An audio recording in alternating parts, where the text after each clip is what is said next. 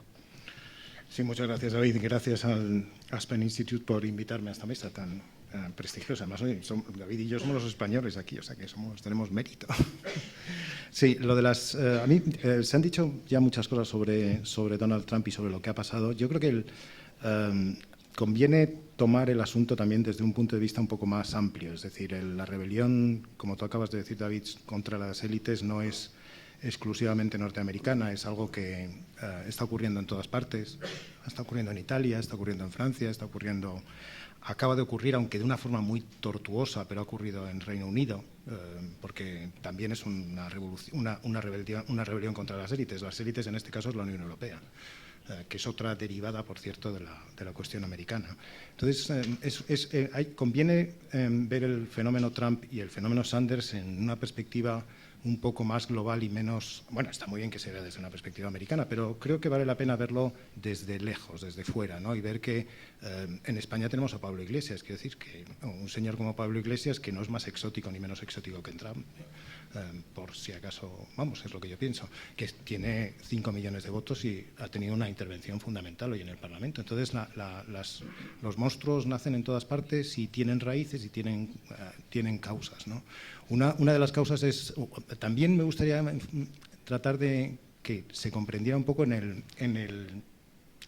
la historia americana, ¿no? Es decir, Trump no es un fenómeno, tiene novedades, pero también es un fenómeno clásico en la historia americana. Hay populismo, que ha sido muy bien analizado y muy frecuente en la historia americana y muy importante.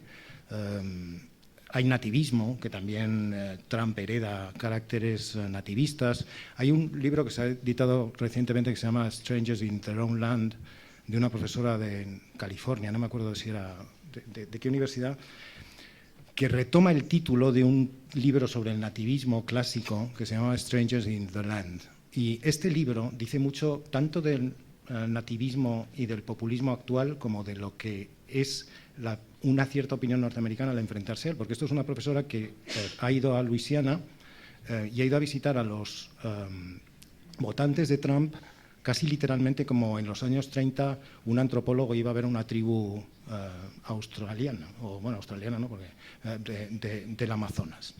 Es decir, con la misma como si fueran completamente extraños unos a otros, ¿no? Como si hubiera una cosa completamente exótica, y el libro es muy sorprendente de leer porque, bueno, es una mujer inteligente, claro, y dialoga bien, pero el punto de vista es completamente increíble. Es como si aquí alguien fuera, no sé, a Ronda o a Vallecas, ¿no? Y mirara a sus compatriotas como si fueran ovnis, ¿no? o marcianos, ¿no? Entonces es como si...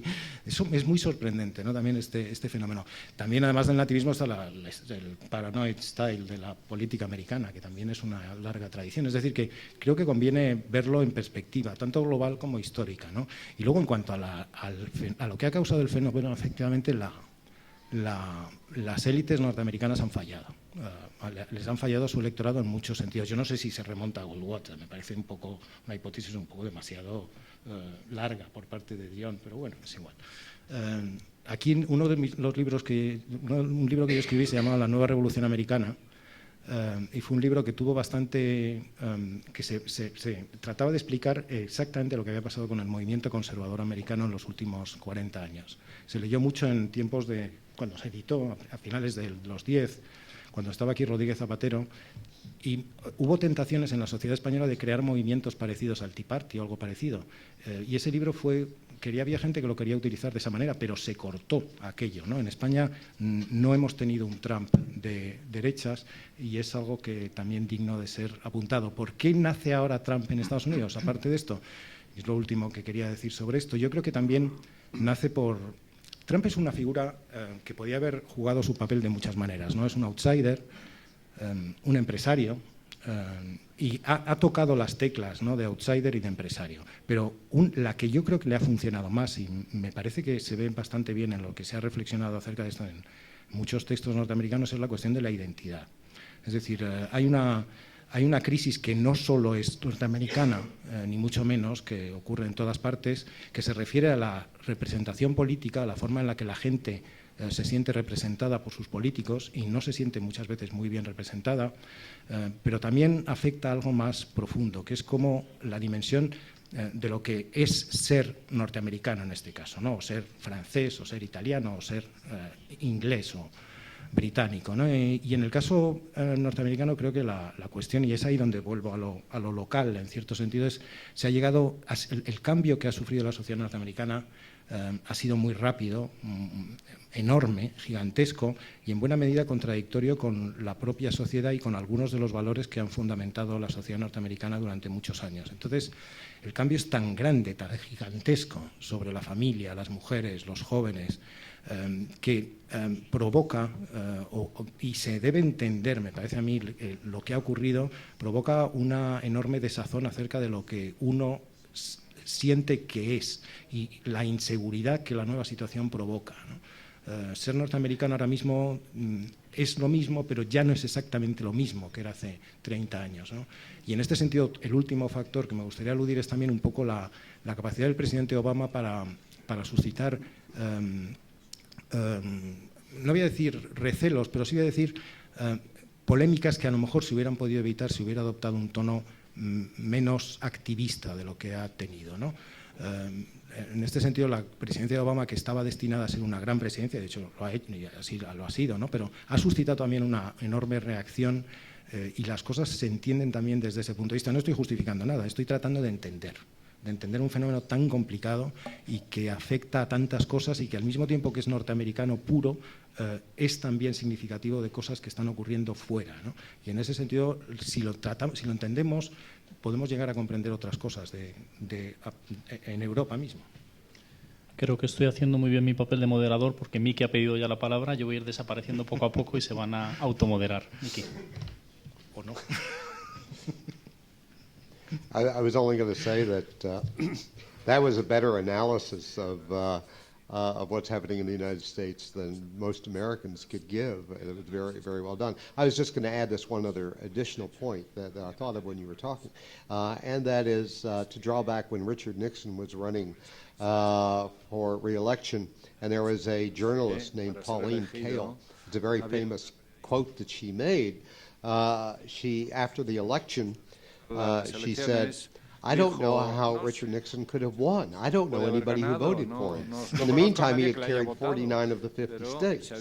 So we do have this disconnect between, o sea, que hay una desconexión entre la gente, las élites, en la costa este, en la costa oeste, y luego hay un enorme país entre costas, entre la costa oeste y la este, que no conocen. Los políticos no los conocen. Piensan que los que efectivamente, los que están viviendo ahí son unos extraterrestres extraños. Y sobre esto, y volviendo a una cuestión que mencionaba José María, que es la cuestión de la identidad, el discurso de Trump, y también sucede así en varios países en Europa, es una narrativa que algunos han llamado narrativa de los paraísos perdidos, ¿no? Una identidad que se ve amenazada, una serie de condiciones que ya no volverán, de las que los propios hijos ya no dispondrán.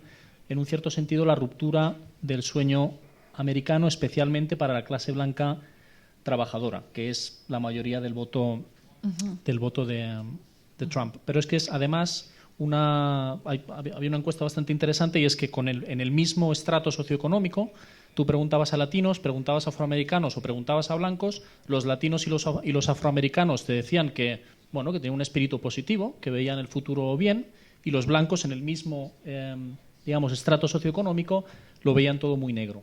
¿Qué ha pasado con esa clase blanca americana, la gente del cinturón del óxido y del Bible Belt, ¿no?, del cinturón de la Biblia, para que hayamos llegado a una situación así? Y hago una pequeña nota. Cuando bajábamos caminando, me decías que muchos de los que a ti en Oklahoma te habían votado, votaron ahora a Trump. ¿Qué ha pasado en estos años? I wish I knew they would not vote for me again. O no me quisieron votar otra vez. Bueno, ha habido un fracaso. El cambio ocurre. Es inevitable. El cambio ocurre, ha ocurrido a lo largo de los siglos y a medida que el cambio fue acelerándose, pues hemos hecho un trabajo muy malo. Lo hemos hecho muy mal en Estados Unidos a la hora de preparar a la gente ante los cambios económicos. Hemos pasado de ser un país, una sociedad industrial, a ser una sociedad de personas que mueven dinero de un sitio para otro, básicamente. Mucha gente piensa que los trabajos que sus padres tenían y que ellos tenían y que pensaban que sus hijos iban a tener están desapareciendo. Elizabeth habla mucho de esto. Lo hemos hecho muy mal a la hora de preparar a la gente para el futuro en las universidades. No lo hemos hecho bien. No lo hemos hecho bien. Y el resultado es que no es simplemente que la sociedad esté cambiando, es que no estás seguro de qué te va a pasar mañana. O sea, a lo mejor tienes que cambiar de trabajo, vas a cobrar menos.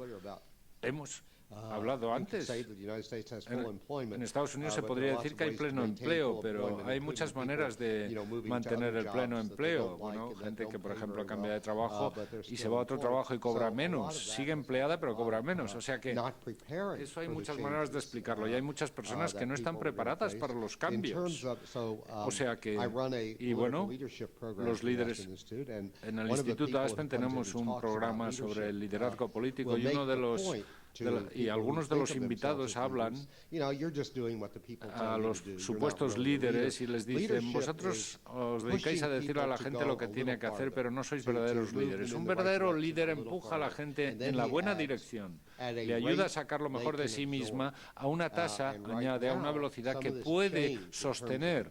Pero el cambio que está teniendo lugar en el mercado de trabajo, en toda la sociedad, lo que es aceptable para la sociedad, lo que no es aceptable, los cambios van a tal velocidad que no ha habido, la gente no ha podido con ello. Y Donald Trump ha sabido utilizar ese argumento. Y francamente, la falta de formación cívica. Te daré un ejemplo. Hay muchos republicanos que van a votar por miedo a Hillary Clinton.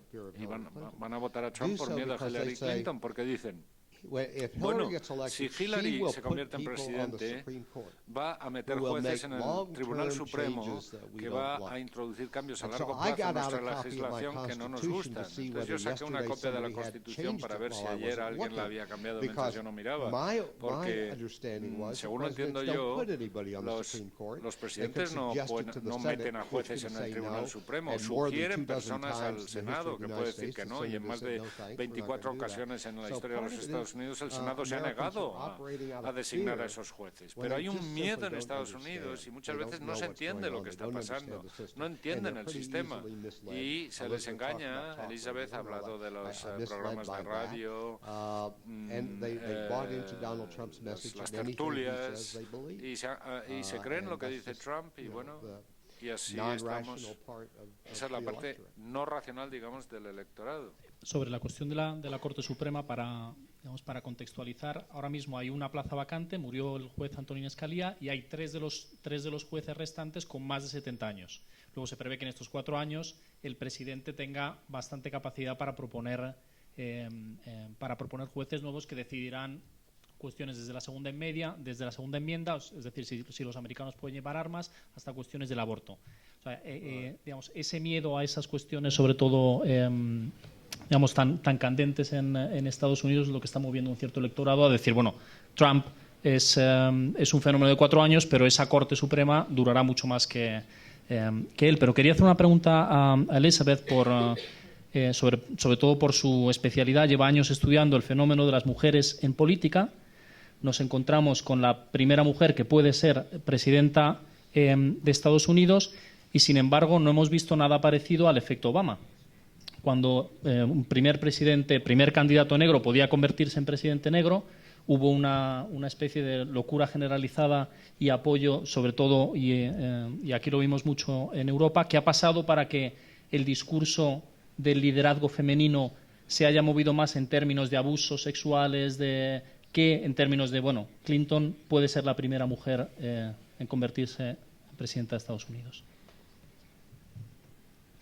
Well, first of all, I think we have to understand in terms of President Obama. En cuanto al presidente Obama, yes, I hear that many people in Spain and all around the world were very excited. The first African American president of the United States, and many people in the United States were very proud and excited about that.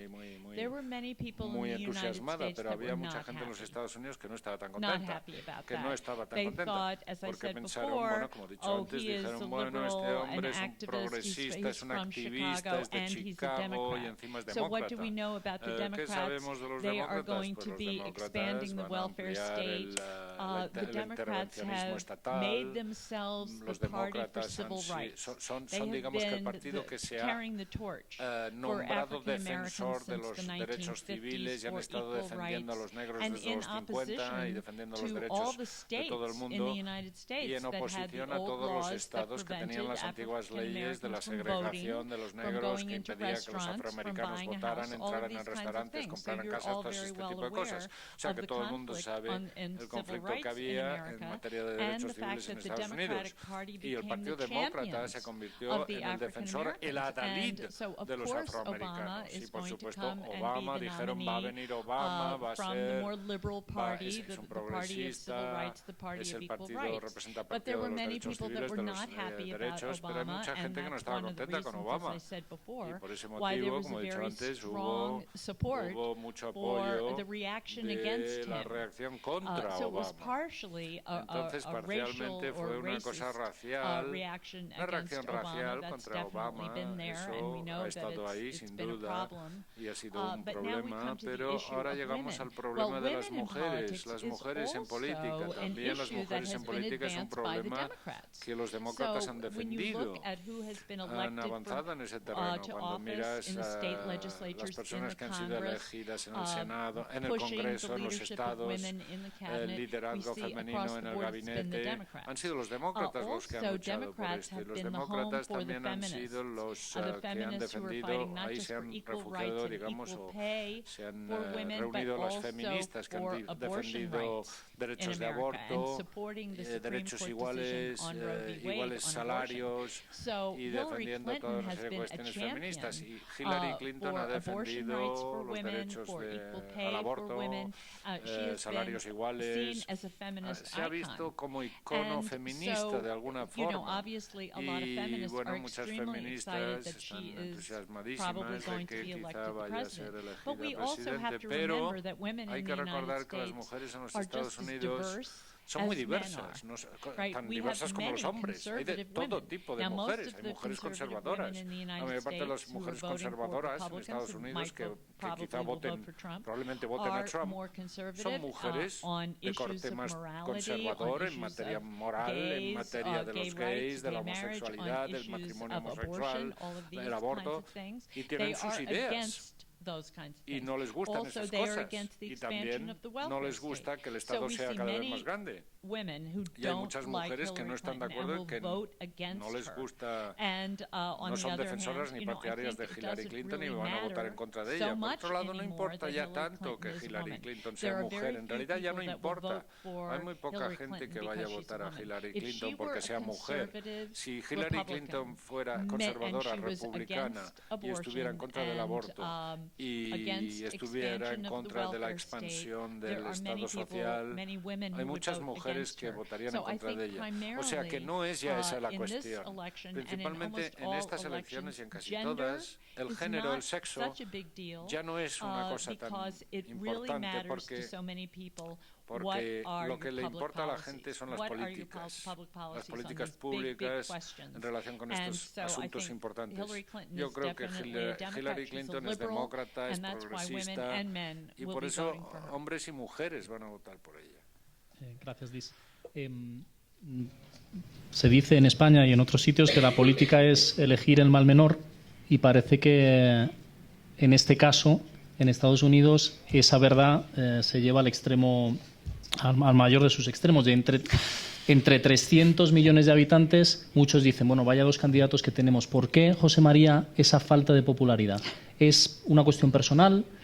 ¿A qué lo atribuyes, por ejemplo, que Hillary teniendo las dotes que describía Liz, no tenga más popularidad? Porque el hecho es que va a ser la presidenta, si gana, elegida con menos popularidad de la historia. Bueno, yo creo que en el caso de Hillary Clinton juegan factores que Elizabeth ha descrito muy bien, entonces, y que no responden a un problema tan general como aquel al que se refiere Donald Trump, ¿no? Creo que la cuestión de la impopularidad de Hillary Clinton es primero que a Hillary Clinton la conocen los norteamericanos desde hace muchísimo tiempo y conocen la trayectoria, conocen muy bien las formas de actuación,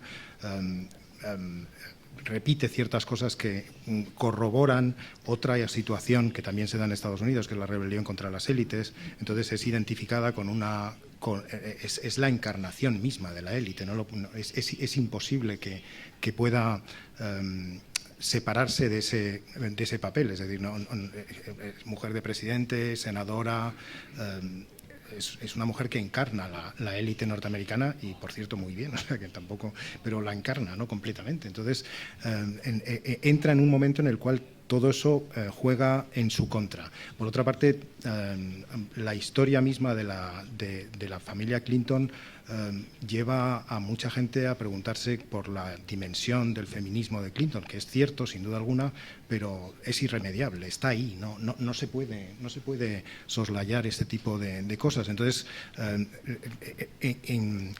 suscita con mucha facilidad una reacción en contra. Ella, por otra parte, que hubiera podido representar o ha representado en su primer enfrentamiento fallido para ella con Obama, el núcleo más conservador de los demócratas, por así decirlo. Es decir, siento que es una liberal, es decir, una mujer progresista, también encarna el lado más institucional de los demócratas, ¿no? El menos progresista en el sentido europeo, ¿no? O por lo menos lo encarnaba. Y ha tenido que forzar la máquina precisamente por la dinámica de la presidencia de Obama y también por contradecir a un personaje como Bernie Sanders, ¿no?, que le ha planteado retos ideológicos muy fuertes desde su propia izquierda. Entonces es un personaje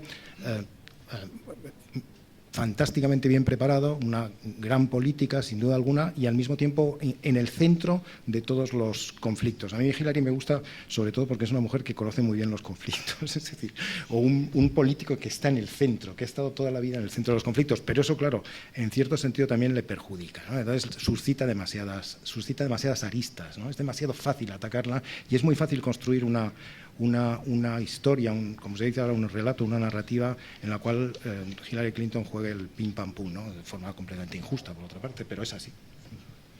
Un breve paréntesis, en 15 minutos vamos a dar la palabra al público, entonces podéis empezar a rumiar vuestras preguntas para que después no haya silencios embarazosos. Pero quería preguntar ahora, ¿cuál es el peso real? Y se lo quería preguntar a Miki y a Liz, ¿cuál es el peso real de Sanders dentro del Partido Demócrata? Es decir, ¿cuál va a ser cuál está siendo el efecto en Hillary? Y, digamos, es real, desde aquí parece que sí, pero ¿realmente tiene algún peso? Os lo pregunto a los dos. I think that he has a lot of weight until November 8th, and on November 9th, he'll have very little. She's smart enough, Hillary's smart enough to know that she needs to say what she needs to say to get his supporters to the polls to vote for her, instead of sitting it out or voting for a third candidate like Jill Stein or somebody else. There is pressure on Hillary to respond to some of what he said, but she is a pragmatist. The reality in American politics is that in 2018, when you have the next Senate races, there will be 8 Democrats there will be 8 Republicans who are up for re-election. And there will be 25 Democrats who are up for re-election, most of whom, or a number of whom, come from Republican-leaning states. And so, essentially, whatever window of support she has from Democrats will disappear in 2 years. So she has got to do a lot. She's got a 2-year window to work out arrangements across the aisle so that she gets some accomplishments that she can point to. So that means that she can't really go very far in Bernie Sanders' direction. However, I would say that one of the, it's not about Sanders' effect on Hillary, but it's amazing if you look at, set aside for a moment, which is really hard to do, the deficiencies of Donald Trump's character. If you set that aside and only look at his policy positions, and you look at Bernie Sanders' policy positions, there's a lot of congruity. There are a lot of ways in which they're very similar.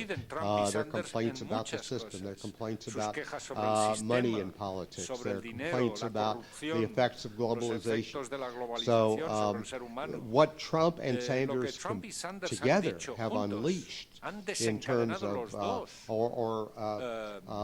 America being too aggressive militarily.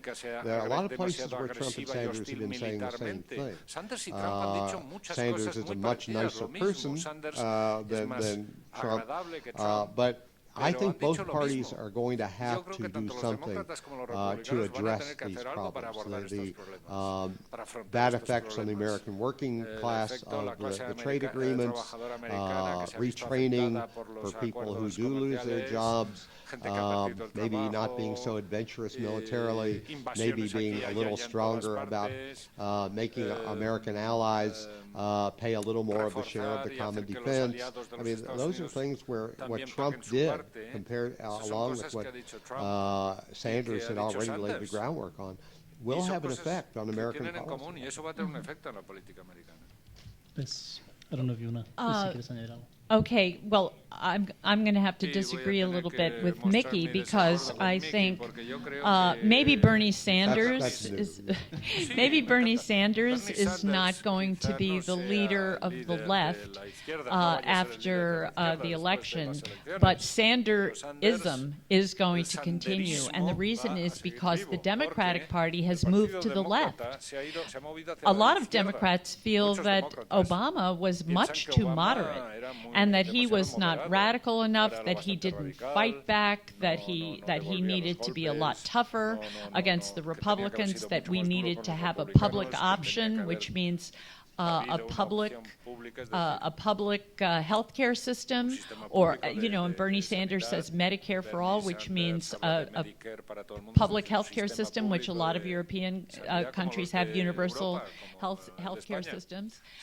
He also targeted money in politics. Now, we haven't heard a lot from Obama about that. We certainly haven't heard a lot from Hillary Clinton about that, because she's got the super PACs with millions and millions of dollars, where the corporations and the rich and the wealthy can give into the super PACs. So that's been helping her a lot. One of the reasons she is the nominee is because she has access to the elites, and she has access to a lot of money, and to run for president in America takes a lot of money. And Bernie Sanders was very happy to say, no, he had no super PACs, and he was not taking any big money. Nobody owned him. And that is a very powerful message in American politics. We had this big Supreme Court case, Citizens United versus the Federal Elections Commission, in which the Citizens United organization won, and the decision, which was written by Justice Kennedy, said, no problem with money in politics. You can give as much money as you want. So right now in America, it's just a complete free-for-all, with millions and millions of dollars pouring into our electoral system, and it's just become, obscene. With each candidate now has to raise $1 billion. And so, Bernie Sanders says this is inherently corrupting, because we see the big corporations, the big donors are giving to our candidates, and of course they're going to have access, and of course they're going to have a role in public policy. So the common person doesn't have a voice, because all the big corporations and the big money and the elites are the ones who are influencing public policy decisions made by the members of Congress and made by the president. So I think when Bernie Sanders said, no, I'm going to get rid of Citizens United, it was a big cheer. He also spoke to the young people of America. We are having a terrible crisis in jobs and income for our young people, whether or not they went to college or not. Certainly for the people who are not college educated, a lot of the jobs in the building trades and manufacturing, the old jobs that used used to pay a living wage for people who did not have higher education, those are disappearing. And, you know, he talks to the trade unions and he says, I'm for the unions. I'm a socialist. I'm not a Democrat. Well, everyone's like, what? A socialist in America? But he's proud to be a socialist. And so, and he speaks to them. He says, my brothers and sisters in the union movement, you know, I am on your side. I am a socialist. And so they supported him. But also our young people in college, because I'm a college professor and I'm working with our young people, they are feeling very worried and insecure about the American economy and their place in it.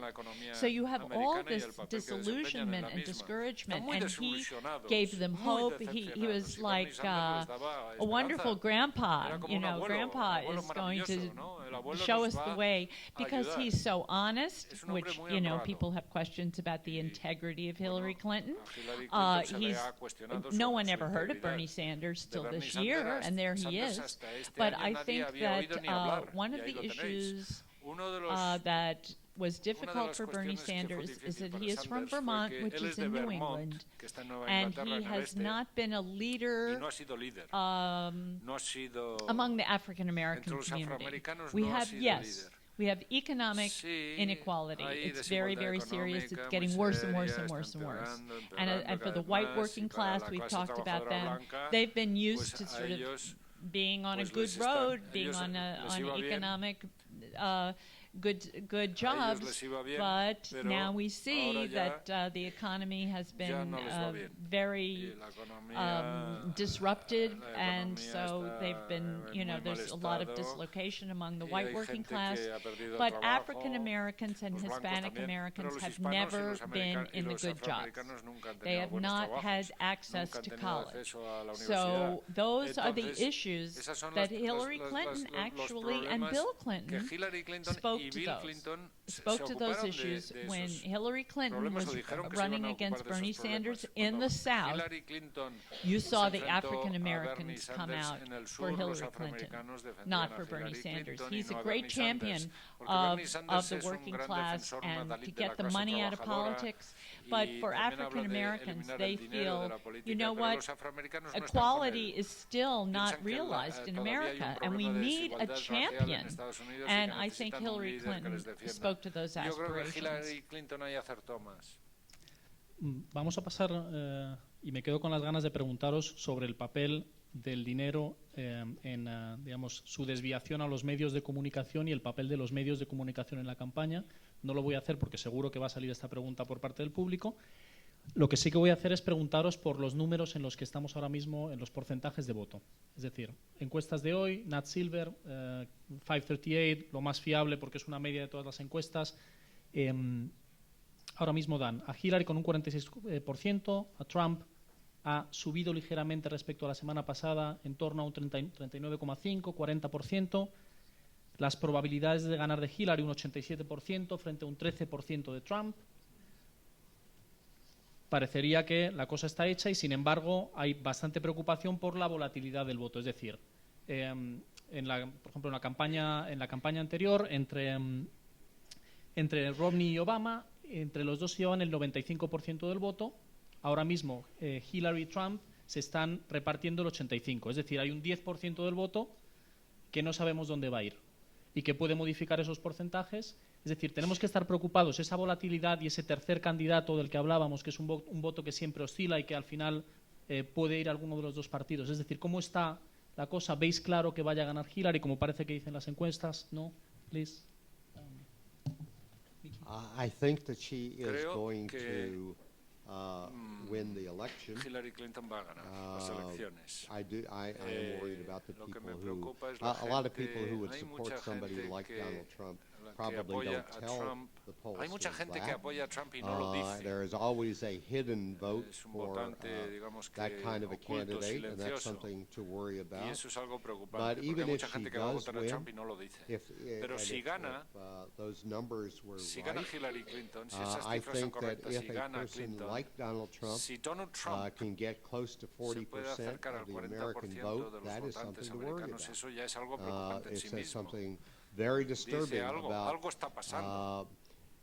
either feelings O biases, whatever that lurk within the American people, or something about their legitimate complaints about government and the so-called elites failing to take their interests into consideration. Whatever it is, it's not a matter about policies. It's a matter of racism, bigotry, all of the really serious bad things about Donald Trump as a human being, and that and very dictatorial tendencies. Europe has lived with those in the past. And if somebody like that, even if he loses the election and gets close to 40%, that is something America has to take seriously and think about. That's part of it. The Republican Party will be under an obligation, I think, that the Democrats can't do. If Hillary wins, it will be up to the Republicans, people like me and my friends, to really insist that the election was fair. That's the outcome. Win or lose, you have to accept it. Because if Trump loses and is able to convince 40% of the electorate that it was a stolen election, we're going to be in really bad shape. So it's going to be then obligatory on Republicans to say, win or lose, it was a fair election, you accept it, try again next time.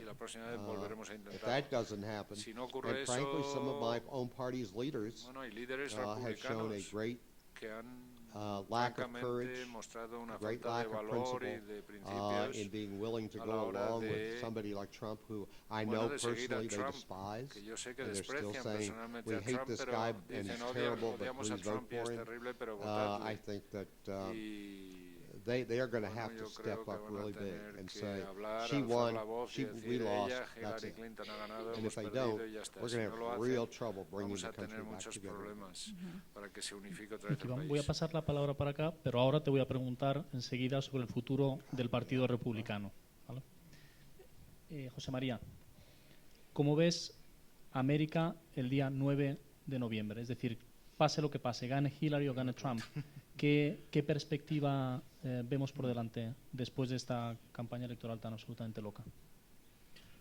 Yo la última vez que estuve en Washington en el mes de mayo quería entrevistarme con los seguidores de Trump por curiosidad, porque tenía muchas ganas de hablar con ellos. Acababan de abrir una oficina en Alexandria, no habrían abierto oficina en el centro de Washington, y hablé con algunos de los amigos republicanos y que no me querían dar ni un solo nombre. Evidentemente conocían a gente, pero no querían dármelo.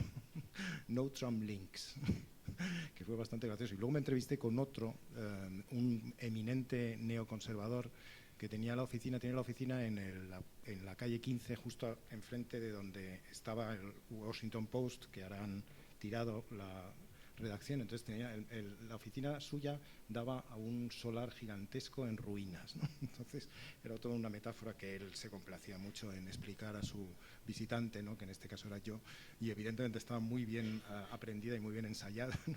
De lo que era el Partido Republicano. Yo creo que él era un poco exagerado, pero bueno.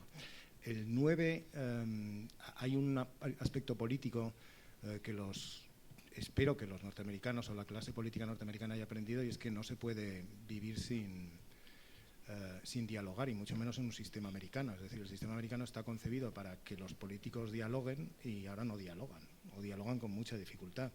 Entonces, creo que ese es algo que habrán podido aprender y que tendrán que aprender. Y tendrán que aprender a dialogar entre el Congreso y la Presidencia, entre la Presidencia y el Congreso, y tendrán que aprender también a dialogar dentro del partido, ¿no? Particularmente del Partido Republicano. De todos modos, veo problemas muy serios y muy grandes que son también generales, pero que también afectan a Estados Unidos. Es decir, veo a Estados Unidos comprometido en un cambio que necesitaría elementos de políticos que son muy difíciles de asimilar por parte de la sociedad norteamericana, y que crean una auténtica contradicción que no veo fácil de solucionar. Es decir, el Estado norteamericano es un Estado muy poderoso, muy aparatoso, muy vistoso en Washington, ¿no? y al mismo tiempo no organiza la sociedad como los estados la organizan en las sociedades europeas. Es otra cosa, es un gobierno, no es un estado. Entonces le faltan instrumentos capaces de poner en marcha cosas que por otra parte la sociedad norteamericana pide, ¿no? Que es el control de armas, por ejemplo, aunque haya una parte que no quiera, pero infraestructuras, educación, descentralización, centralización, que empieza a funcionar mal ya definitivamente. Entonces veo ahí un punto en el que la sociedad norteamericana tiene que tomar decisiones muy complicadas y que la enfrentan o que la ponen enfrente de su propia identidad, de su propia naturaleza, más exactamente, ¿no? Para no hablar de identidad en este caso. Y entonces personalmente lo veo complicado y al mismo tiempo muy interesante, es decir, muy interesante. Y yo, cuando hablo últimamente con los amigos norteamericanos los encuentro un poco desanimados siempre. Y yo creo que no hay que desanimarse.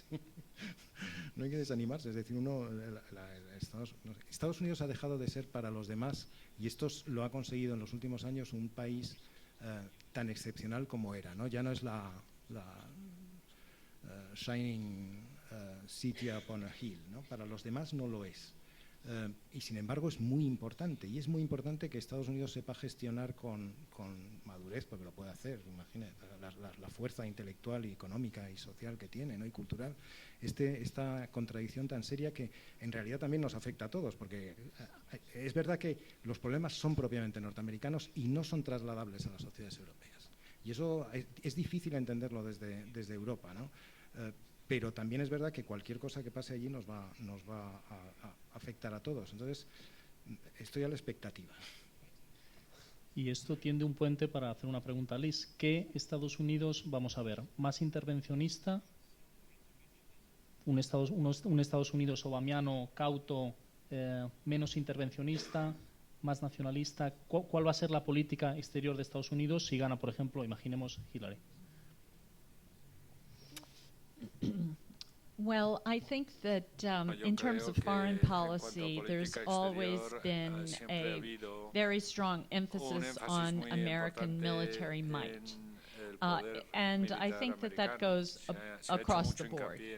And especially after 9/11 and terrorism, and there's been this feeling that,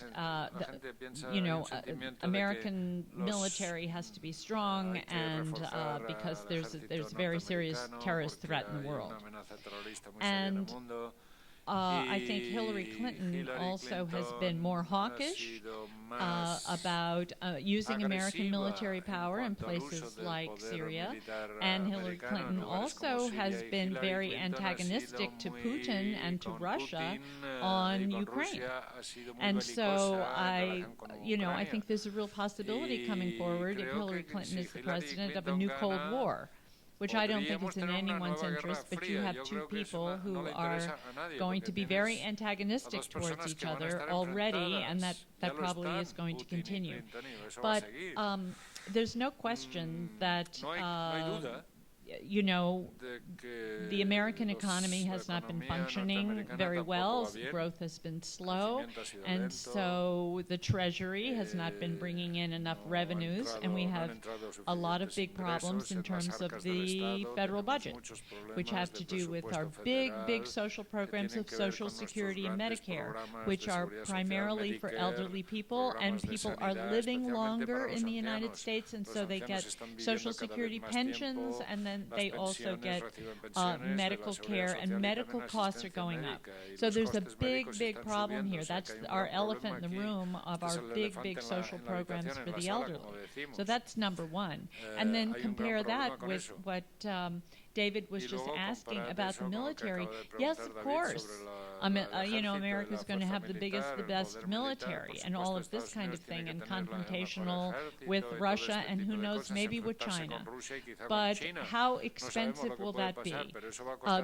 One of the reasons why Donald Trump became so popular is because the Republican elites lost credibility on forein policy, and President Bush and Vice President Cheney brought us into Iraq, and it was very difficult, and in the middle of a civil war there.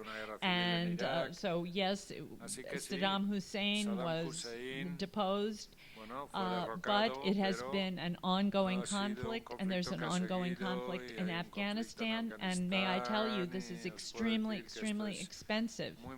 And I think among the rank and file of the Republicans, very angry about Iraq, very angry about how costly it was, and so there's a lot of disagreement in public opinion about foreign policy, but there's no appetite for sending American Army and Navy into the Middle East. I can tell you it's going to be very, very hard. One reason Obama was reluctant to get involved in Syria is because the American public, by 80% to 20%, was against involvement in Syria.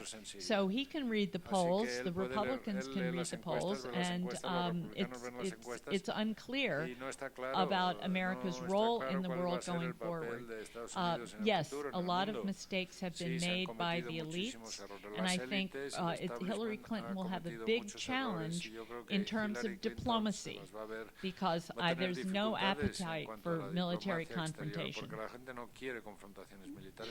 Clinton va a tener un reto importante en política exterior, y el Partido Republicano, si los resultados son los que parece que van a ser, va a tener un reto importante en política interior. ¿Qué perspectivas observas dentro del partido? ¿Estás involucrado en pensar en qué va a pasar con tu partido el día 9? ¿Cómo se está moviendo? ¿Dónde está Paul Ryan situado? ¿Quién hay que pueda liderar un proyecto nuevo? David told me he was going to ask that. David me dijo que iba a hacer I'm very involved, so yo estoy muy metido. you know, there was a letter that went out que salió from 30 former de 30 Republican members of Congress, miembros del a number of Congreso whom have been in the leadership. republicanos And I wrote the letter que han sido líderes. Yo escribí and la carta circulated it y la and hice got the circular signatures and released y it, conseguí las saying that firmas we y could la never lancé support diciendo Donald que no Trump. podemos apoyar a Donald And Trump. we got a lot of press with that. Tuvimos mucho Now eco some of us mediático are con working, eso. I Ahora spend algunos quite a bit of estamos time on trabajando, this, yo he estado trabajando en esto. on what do we do after ¿Qué the hacer election? después de la elección?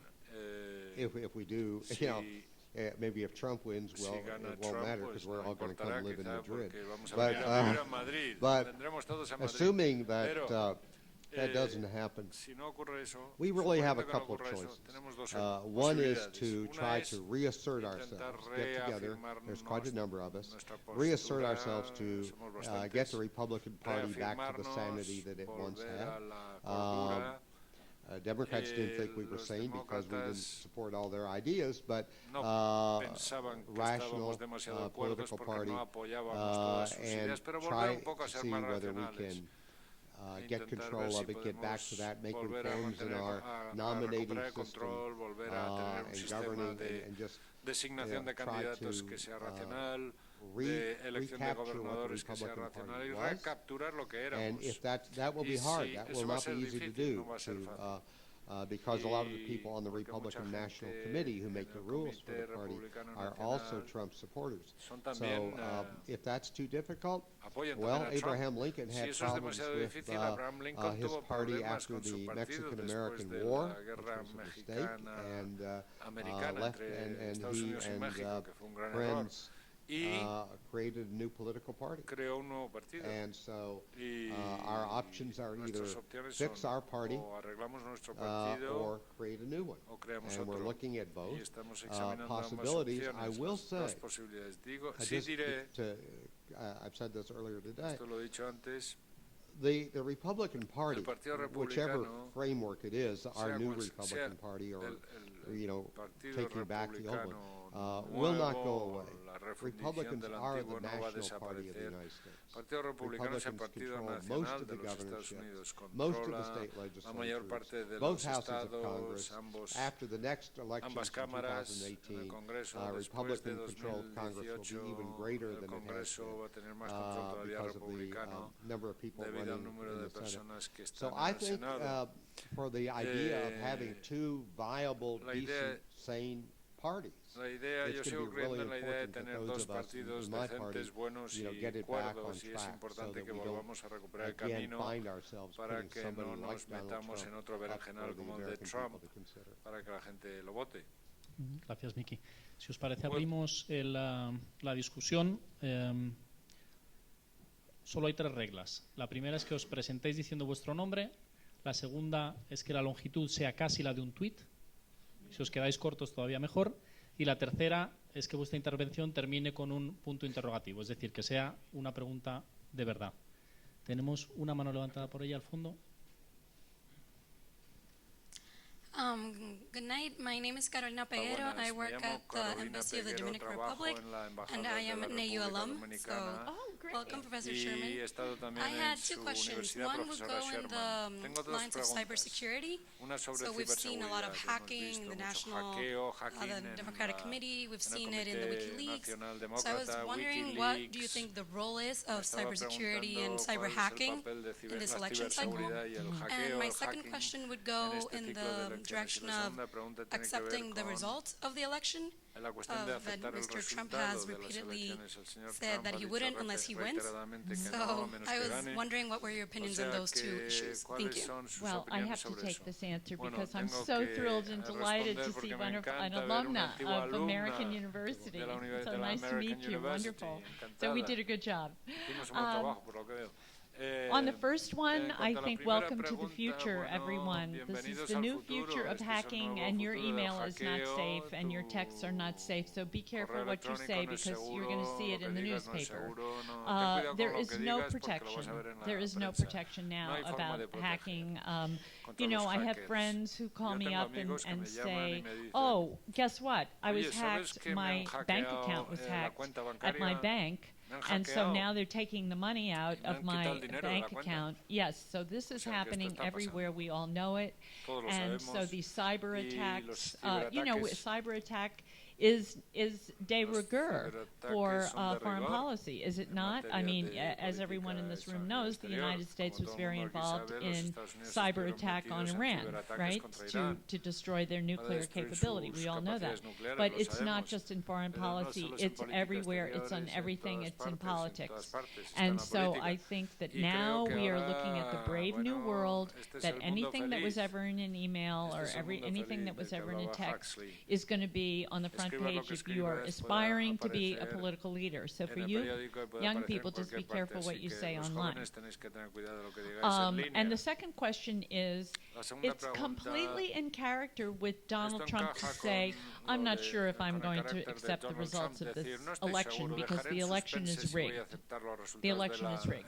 So he is going four-square attack against the democratic system in the United States. Now, I teach voting behavior campaigns and elections.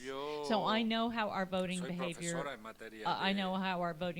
takes place, and I also know that our system depends on trust, because the people who are running the elections in every single state, and please remember we have 51 elections, 50 states in the District of Columbia, and every state is responsible for their own electoral system, and everybody in the world found out in 2000 that Florida had a terrible election system, and it was antiquated, and it was all messed up, and it was not working.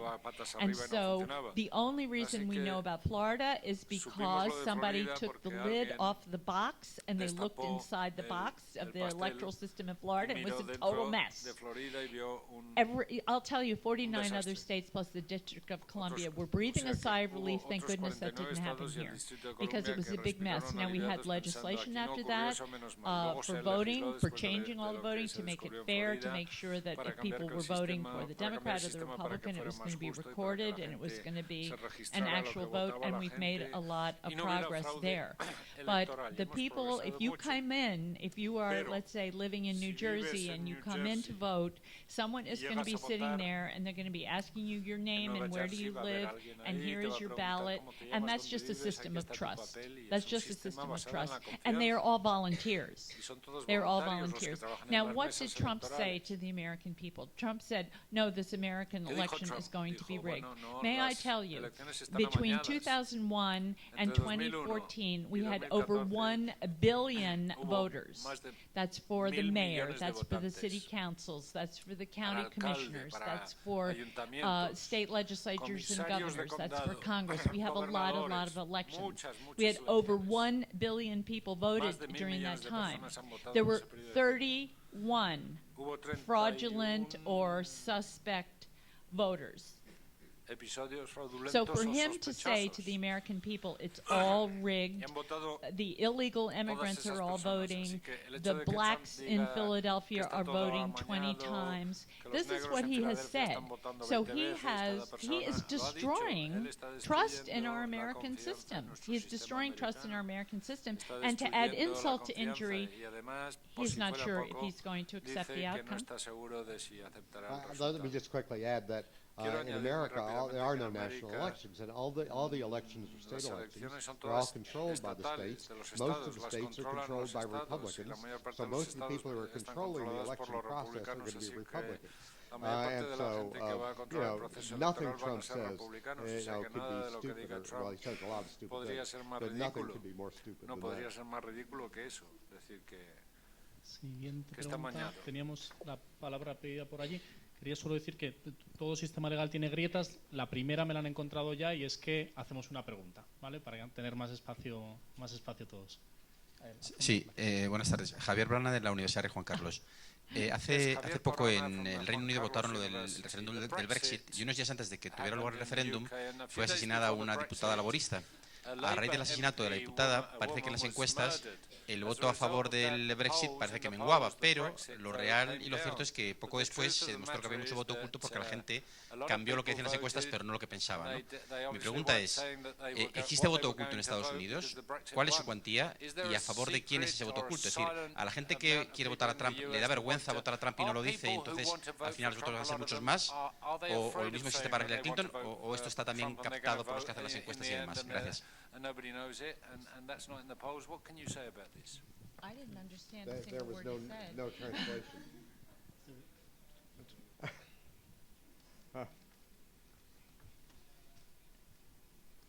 Bueno, mientras se traslada, ¿no? Yo creo que sí que hay voto oculto en los Estados Unidos, como en todas partes. Yo creo que sí que hay voto oculto en los Estados Unidos, como en todas partes, sin duda alguna. Vamos. Hay voto oculto porque precisamente aquellos que van a votar a Trump sienten que votan contra el sistema.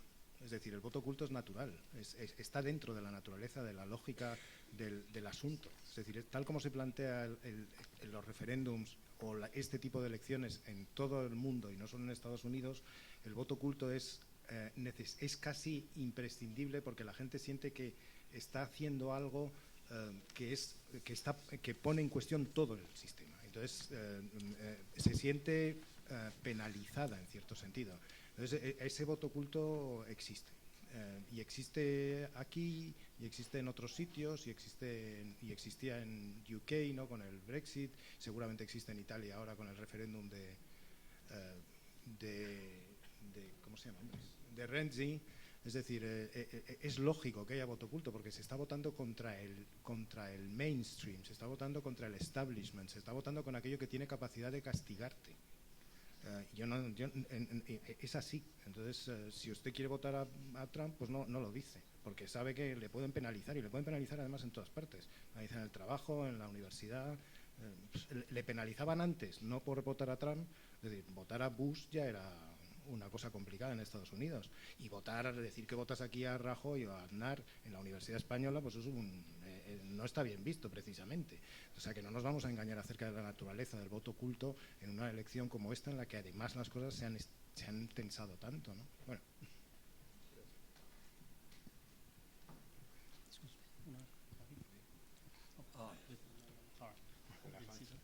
My name is René Skoll. Technically speaking, a legal wall exists between Mexico and the United States. And legally, immigrants should come in through normal immigration officers. Now, that legal wall has not worked. So what is wrong with building a physical wall? There's one in Melilla here in Spain, for example. This will not be the first wall. And make immigration focus on legal immigration. Trump's wife is a legal immigrant, incidentally. Regarding foreign policy, NATO. Only 4 countries, I believe, correct me if I'm wrong, of NATO comply with the 2% of gross national product quota for defense. So what's wrong with asking them to pay their fair share? Here's the US subsidizing the defense of Germany, one of the richest countries in the world, Japan, another rich country in the world. So what's wrong with asking everybody to pay their fair share? Well, I want me to go first. Go ahead. Yeah. Well, first of all, in terms of the wall, there are places between the United States and Mexico where there are barriers. It's hard for them to be effective because it's such a big border, such a long border. But we have something a little different. We have a Statue of Liberty. Our whole history has been, my parents came over from Poland and Lithuania. Elizabeth's father came over, indirectly, or her grandfather, from Spain. So we have, we're a welcoming country. So we should do a better job of enforcing our system, but building big walls to send a signal that, we're not a welcoming place anymore. We have an additional problem. And the problem is we have all of these people who have since come in, many of them illegally, but we're not going to be the kind of country that just rounds everybody up, and comes to their homes and says, you're out of here and we're going to deport you. It's just not who we are. And so we have to come up with solutions to give people a chance to become citizens, do a better job of strengthening the system, our border. But that's a lot different than building a wall and saying, stay away. This is for us, you're Americans. I mean, we're not on NATO, there's nothing wrong with requiring. One of the I said that there were things that we're not crazy about what he said. Requiring NATO countries and other allies to pay a greater share of the mutual defense is a good idea. We benefit greatly from our allies. When we were talking about the Soviet Union as a threat, you're the front lines, we weren't. We do get a lot of benefit from this relationship. Requiring a better compliance would be better. Sería bueno que cada uno pagara y cumpliera con lo suyo.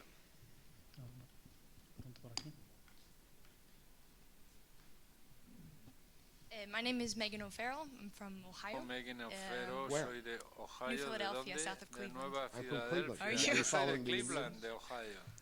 Come on. I like to focus on the first game as opposed to the second game. We'll see what happens on Saturday. Ya veremos lo que pasa en las elecciones. My question, well, as we know, Republican leadership just injected $25 million into 6 different Senate races. So my question focuses on down-ballot races, and tonight we focused more on top of the ticket. So my question is, to what extent have Republicans been able to not alienate Trump's base, but also appeal to more moderate Republicans and independents, as the 2012 autopsy called for after the elections? And what is your prediction, since ultimately these are the seats at both state, local, and federal levels who will be legislating and determining the laws of the country? Well, I love your question because if I could choose between who would be president, if I could determine whoever I wanted for president, or whoever I wanted to be in control of Congress, who cares who's president? Because in our system, the Congress has most of the power. But, Rob Portman, senator from Ohio, is a good example. I think he's going to be in good shape, regardless of how the state votes on Trump. The problem is that in some cases it'll be difficult because Paul Ryan made the mistake when he did not repudiate Trump, that he sort of tied Trump around the necks of a lot of other Republicans, made it harder for them to distance themselves from the Trump campaign. I think Republicans are still going to, will control the Senate still. I don't know who will control the House. I still think Republicans will control the House.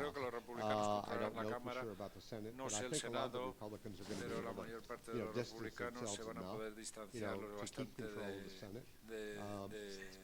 But there should have been a lot more focus on the down ballot races. Let Trump just go down the drains by himself and concentrate on keeping control of the House and the Senate, then you keep control of government. En controlar el Senado, porque si controlas el Senado y las cámaras, controlas el gobierno. Buena pregunta. Time for última pregunta por aquí, que está la palabra ya pedida. Hi, my name is Manuel Contreras. I'm an antitrust lawyer here in Madrid. I read one article in The Atlantic, you probably know, the Obama Doctrine, which explains that the U.S. will only intervene after the Obama administration when there is a threat to the American people or in those places where they can really make a difference.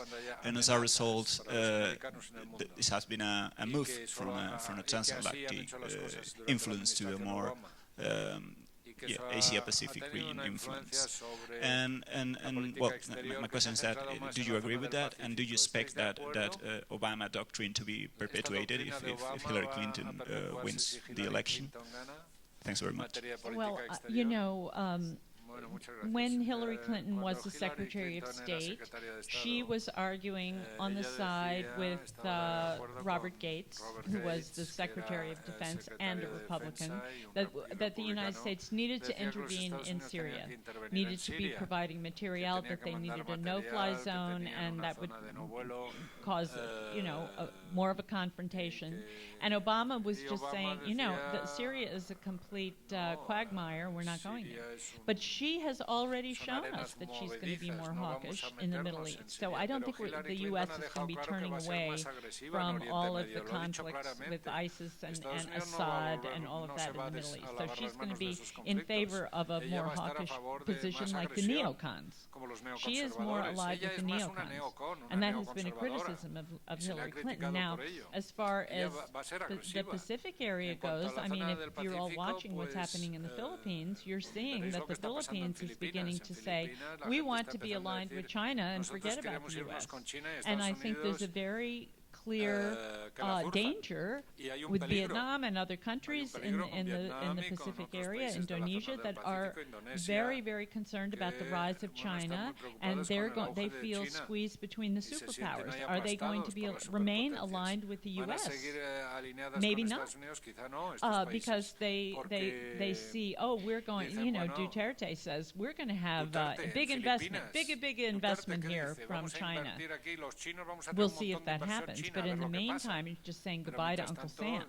So, and on the TPP, which is the trade agreement, I think that Hillary Clinton said this is the gold standard, this is wonderful, we're going to have a trade agreement that is going to be positive for the U.S., it's going to have workers' rights, and that it's going to take into account environmental rights and environmental concerns around climate change.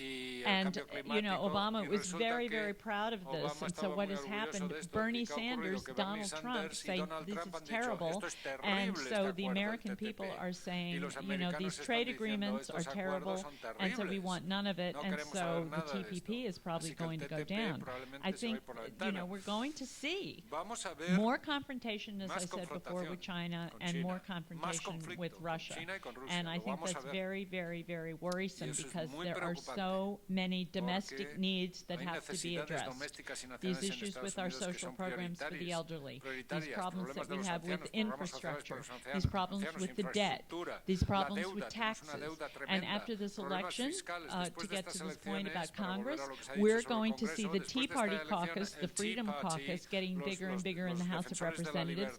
No taxes, cut social programs. They're very much opposed to any kind of investment. They're very, very conservative. A lot of them are coming from the South. They have no opposition, absolutely no oppositions. They're red states, Republican states. And they are going foursquare against Paul Ryan, and they will go foursquare against Hillary Clinton. So I think we're going to have a lot of problems, because on the far right, they're getting stronger and stronger and stronger, with or without Trump. Pues si no hay nada más, yo creo que con esta pregunta terminamos. Lo hacemos prácticamente en el horario que nos habíamos previsto. Muchísimas gracias, Liz. Muchas gracias, Miki, José María. Muchas gracias.